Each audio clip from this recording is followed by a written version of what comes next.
Hey folks, SMK Gaming here. Today's video is probably going to be the best piece of advice on aiming you're ever going to see or hear in Battlefield 2042.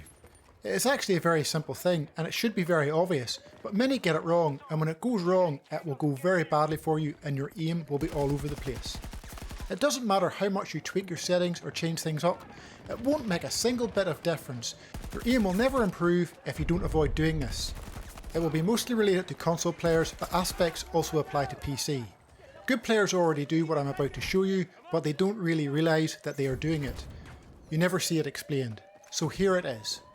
Never ever, ever fire your weapon until your crosshair is on your enemy. It seems like a simple concept, right? But many already start firing in a panic as soon as they know an enemy is near or when they are getting hit by one. Their instinct is to spray and pray, hoping to get the hits. This is a mistake. You're not training your aim. Firstly, you're wasting ammo, and secondly, you're not getting the benefit of having reduced recoil. That's right, on console, the slowdown aim assist you get on targets will reduce vertical recoil. Before we progress on to showing you this, first a bit about the slowdown aim assist so you can fully understand what I'm about to show you here. The slowdown aim assist is like a sticky aim assist that helps with tracking targets and slows down your aim when on an enemy to give you better control. To help illustrate this, we have this AI soldier here. I'm going to pick a spot on them in between these two magazines here will do, and I'm going to try and maintain my aim on that position as I move around. When you look at the red dot, you can see it stays pretty steady and there's not much movement going on here. It's pretty easy to maintain. Now let's go somewhere else where there's no aim assist. This here flagpole will do. Instantly you can see the red dot moving around much more. I'm having to fight with it a bit more to try and maintain it on the flagpole. I am still largely doing it, but it's much harder. If you're still struggling to understand this, imagine this. You have two tins in front of you. One is full of water and the other is full of something like paint or honey. When putting in the same effort to stir both, the tin full of honey or paint will provide much greater resistance compared to stirring the tin with water in it. That is how your aim acts when on an enemy opponent with slowdown enabled. And if you are firing before the target, you don't benefit from this and it can pull you further off target. Now let's move on to showing how recoil can be reduced whenever you're on a target because of slowdown and the real difference it makes. I set up a controller like this to ensure I am moving up and down the same distance each time. Look what happens when I move on and off the player. You can actually see it progressively changing as I move on and off, and then it settles down. I'm moving the stick the exact same distance, but one is much more sensitive compared to the other. Here it is side by side. That's some difference, isn't it?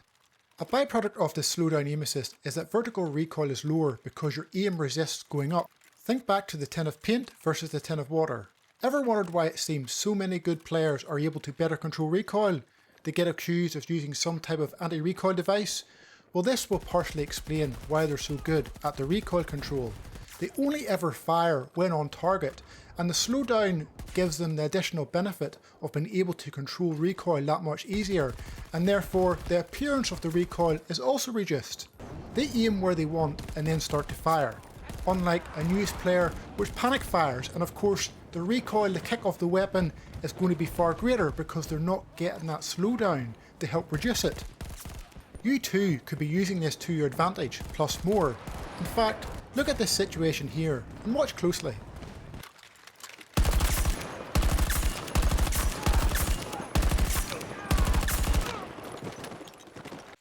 Because I know the recoil will be less when I'm on target, I aim to the chest and don't even control the recoil that much. I actually let it go up and get those headshots. So you're actually using the recoil to your advantage to get headshots.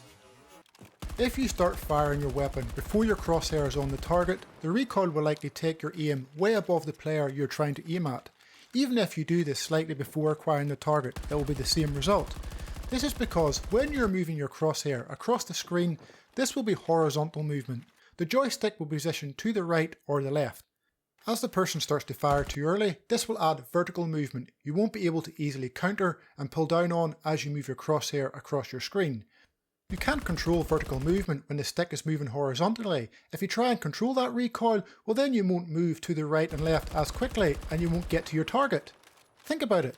Therefore, that recoil will pull your crosshair off where you want to aim.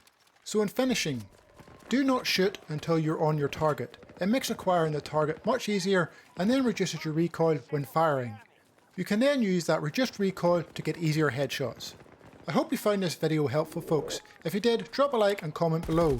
There's a lot of negativity around Battlefield 2042 at the minute, and of course, some of it is clearly deserved.